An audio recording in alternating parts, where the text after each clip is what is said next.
نن به مونږ د عربۍ د ژبې داسې شل جملې ذکر کړو چې هغه روزانه د ټولو نه زیاتې استعمالیږي. که چیرې تاسو عربۍ ژبه زده کول غواړئ یا نحوه صرف زده کول غواړئ نو دا چینل در سره سبسکرایب او لایک کړئ. په نن درس کې اولنۍ جمله ده آیا هغه پیل کړ یا آیا هغه شروع کړلو. هل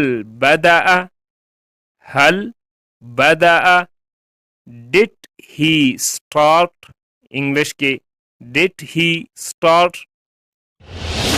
آیا هغه صنف پیل کړلو. هل بدأ الفصل did he start the class. آیا هغه پیل وکړ. زنانه مؤنث د پاره استعمالیږي. آیا هغه پیل وکړ. هل بدأت did she start. آیا هغه پیل کړ. هل بدأت ذلك.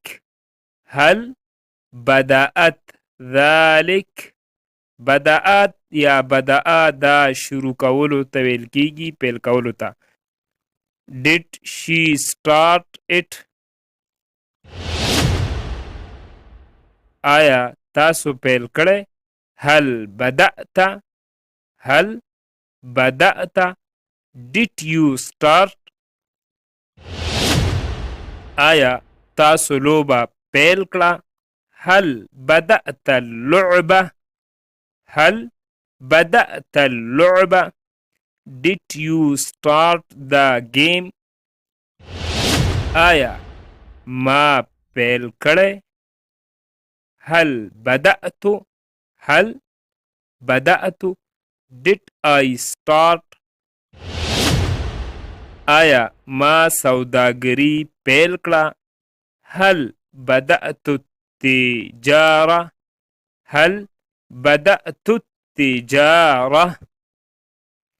did I start the business. آیا مونږ پیل کړئ. هل بدأنا did we start. آیا مونږ پروګرام پیل کړ یا شروع کړ. هل بدأنا البرنامج. برنامج دا پروګرام ته ویل کیږي.